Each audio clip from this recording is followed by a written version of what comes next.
10 High Patrol, dispatcher for Corolla. How can I help you? Underneath the Southwest Road overpass. I have a multiple vehicle accident at the 106 under the overpass. Were you traveling to Cleveland or Toledo? Oh, Cleveland or Toledo, Dad?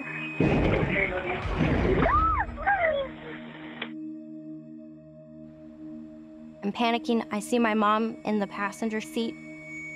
I'm not really sure if she's alive or not. My dad's not moving. He's just in a state of shock. Are you injured? A lot. You can hear him crashing on the phone. It's just, it's car after car. Okay, all right, we're en route, okay? Are you able to move your car off the roadway? No, we can't move. We're pinned between a semi and two trucks. Okay. Are you injured? I don't know. It feels like eternity. Just sitting in that car waiting for trucks and other cars to essentially kill you.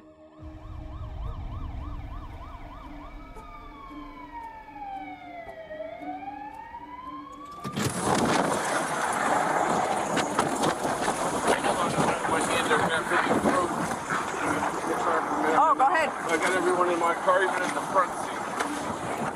Hey, you can't even breathe out here.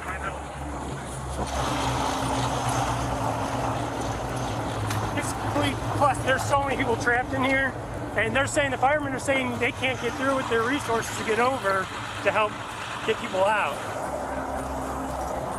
Holy crap. 1531 Cleveland. Go ahead.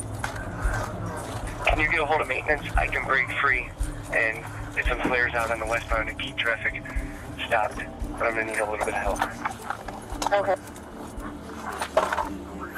856 Cleveland. I'm also westbound. I can push them off the 110 if that's what they want to do. Alright, okay. We're trying to get help, okay? There's a squad getting still on the access gate from before. Hold on, I can't hear you. What? 1080 Cleveland. Okay, we're trying to get the fire department to get over here with tools to get you out, okay? Just be patient. Sandusky County, EMA, or possibly the sheriff's department, see if they can get a hold of maybe any school buses. Get in here. The vehicle that's stuck under there, that woman's 7 months pregnant. Underneath here, this car right here. I didn't know there was a vehicle in there. Yeah. There's a guy and a wife, and I don't know if there's a child. We're stuck. My mom's waking up, and I thought I had lost her. There's glass all over her, the passenger side window. It's totally gone. My foot, it's hurting really bad. My chest hurts, my back really hurts. The only thing making it feel so real is the pain. Are we even going to be able to survive long enough in this cold for first responders to even get to us?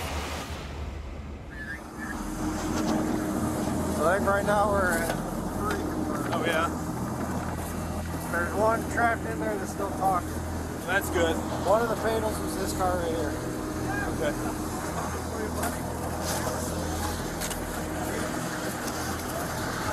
Where are the other two on the other side? They're underneath. That red semi being held up by the crane. Okay. They're underneath that. Okay.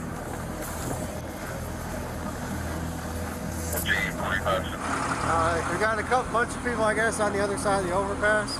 Is there a bus coming from that side too? Yeah, I'm not sure if that's the one that he said he wants for the incident command, though. Man, it's getting harder and harder to get out of the car and cold. I know. Oh. Is she going where? We're taking her to our squad with her child. Okay. There's someone in here? Bottom of the carrier. The travelers from turning seems to be in the front of the crash as around 106. Is there anyone injured in here? Nobody's injured, but they're cold. I understand. We're trying our very best. We wait a few hours, and they have to get us out in order to be able to start to get to other people. First responders have to carry me out of the car. They immediately put us in an ambulance to get us to the hospital. As we're passing all of the cars, I hope that everybody is okay, because I know a lot of us aren't okay. It's just a few hours after the horrific pileup on I-80, and conditions in Buffalo are getting very bad, very fast. Talk about the headlines. A blizzard warning has been issued for Erie County, Niagara County, Orleans, and Genesee County. As the storm approaches from Ohio, Lake Erie happens to be unusually warm. And when the freezing cold storm front collides with this warmth on Lake Erie, you get high-octane fuel for an explosive storm. This is a different animal. This storm is going to have a massive effect on Buffalo. My name is Reed Timmer. I'm an extreme meteorologist, and I was covering this event for the news. And just streaming off the tip of Lake Erie continues to solidify, all kinds of thunder and lightning in there. And look at some of those heavier elements. As I was approaching the Buffalo, I could see all these warning signs, too, that were on the billboard saying dangerous Arctic air mass. You could definitely feel that a life-threatening event was on the way just after I landed in Buffalo. I'm in downtown Buffalo, where dangerous blizzard conditions are prevailing. Look at this intersection back behind me. This is over out here toward the harbor, an area where that storm surge was happening earlier. Now you can't even see it out there.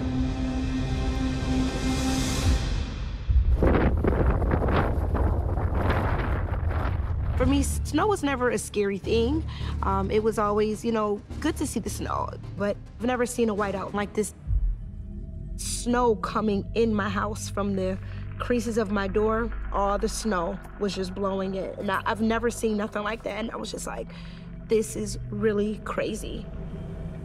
I wake up to someone saying help. I stand up and I think to myself, maybe it's the winds. So I try to look out my window. I can see like a shadow. And I grab my phone. He was at my door banging. He outside screaming help.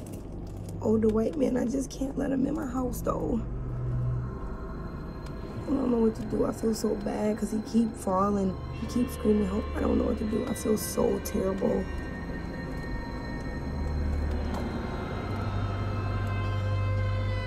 Can't even walk, like the wind is so bad. This person needs help. We need to get this man out of the storm. My boyfriend, he goes out, opening the door. The wind was so powerful. It felt like ice, needles just being thrown at my face. When he finally got him up, he was carrying him, but his body was so still that he couldn't really loosen up. So when he sat him at the chair, he was froze, like completely froze. I said, you know, what's your name? And he's like, Joe. He needs help. What else am I supposed to do? I don't know. So I went live. I am stressed out in this house.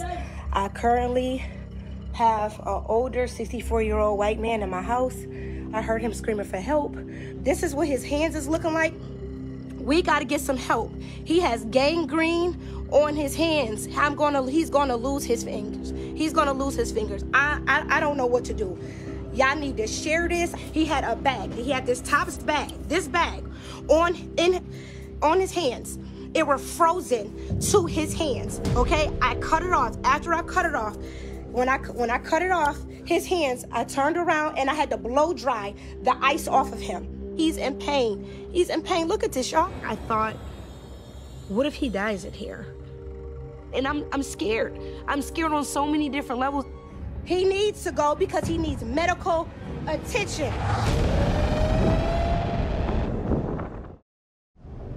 If you're in the city of Buffalo, you're trapped likely inside of your home because the snow is just continuing to pile up. We have Joe in my house, and I don't know what's getting ready to happen to him because he's fading out. I noticed that his eyes are starting to dilate. And his hands are starting to turn bluish purple. This man is really in pain. As I'm rubbing the Vaseline on him, his skin started to tear. And I was crying because I felt so bad for him, and I didn't know if I was doing the right thing for him. But then it's like, help's not coming, so what do I do? You know, what do I do for this little old man?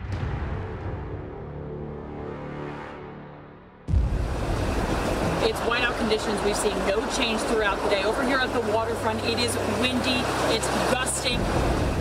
The wind is so strong, it's taking the snowflakes and they're running into each other and they're shredding themselves, which is a unique thing with lake effect snow, which makes the visibility even worse. Officials tell me more than 90 people were told to evacuate and just under a dozen.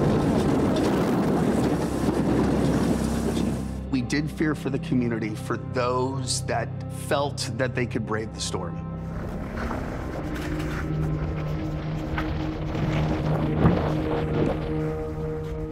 Look at these scenes out here in downtown Buffalo as the peak of the blizzard continues to rage tonight. We're in downtown Buffalo, and I was covering the deteriorating conditions for the news. Peak blizzard here, one of the most extensive, most intense blizzards I've ever covered. Just the feeling out here of helplessness, the crippling temperatures, the wind chills, the bitter cold. If you get separated from your structure, you're not going to last long out here. It truly is a dangerous, life-threatening weather emergency. What made this storm so dangerous for people is that it happened during the holiday season, and it caught a lot of travelers off guard. The temperature plummeted tens of degrees. The winds gusted up to 70 to 80 miles an hour. You suddenly had instantaneous whiteout conditions. Max winds are starting to happen as well, and definitely scenes across downtown Buffalo look quite scary.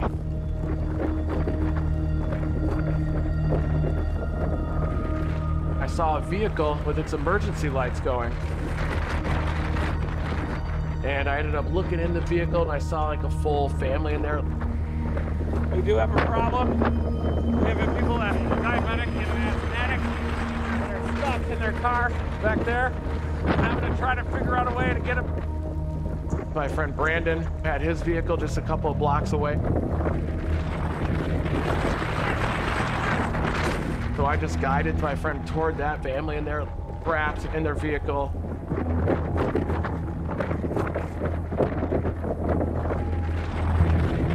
I could feel the minus 40-degree wind chills. I could feel the 80-mile-per-hour winds, and I thought, oh my gosh, I'm gonna die out here.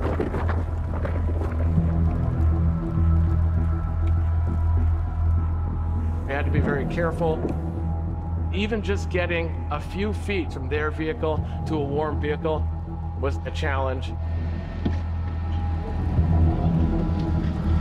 Climb on up. Oh, I got you. I can't hardly breathe. Need help? Okay. I got you. I got you. You got it. I got you. You okay? Yes, no. Great job, Riri. Are you okay? Oh, yeah. All right. One more. All right. We'll do front seat. Yeah. All right. I gotta calm down. Calm down. Yeah. Calm down. I know it's hard when you can't breathe.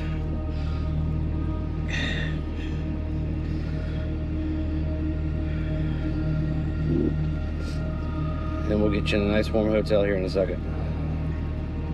Oh, goodness. No problem. That's Brandon. Did you lock the door? Hello. Did you lock the door? You know what? I didn't. Oh my God. I gotta go back and lock that door. I can get it. You want me to lock it? Yes, please. I got you. Thank you. Okay. Thank you, Reed. Oh, it gotta. It is no place for you to be. It's very dangerous out here, and you don't want to get caught in this weather. So please stay in your homes.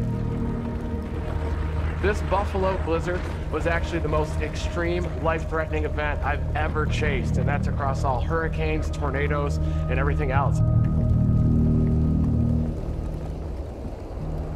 Most blizzards last for a few hours, but this storm is so strong and continues to strengthen, blizzard conditions are lasting a long time.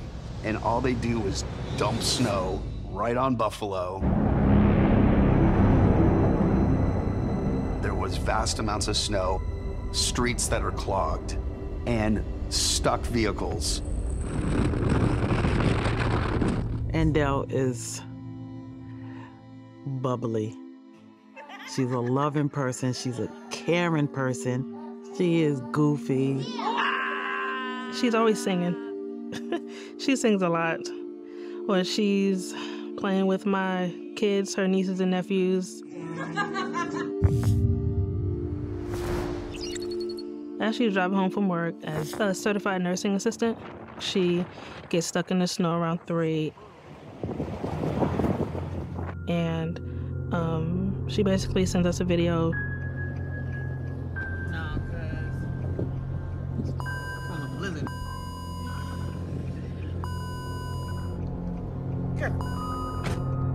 We couldn't really see much, but we saw that, you know, she was stuck. So we started helping her call the police, and they basically just had us on hold for hours.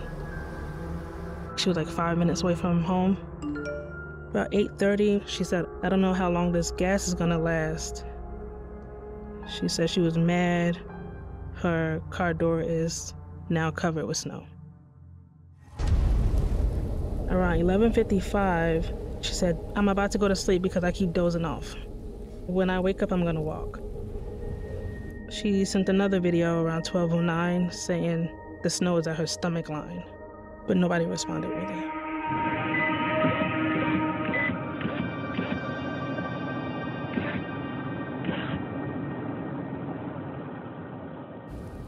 That was the last message.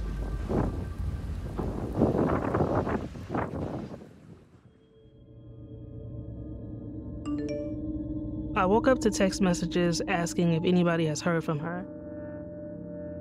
I said no. Is she not responding? She said, "I called 3 times and it's just ringing." And then that's when everybody started to get worried, basically.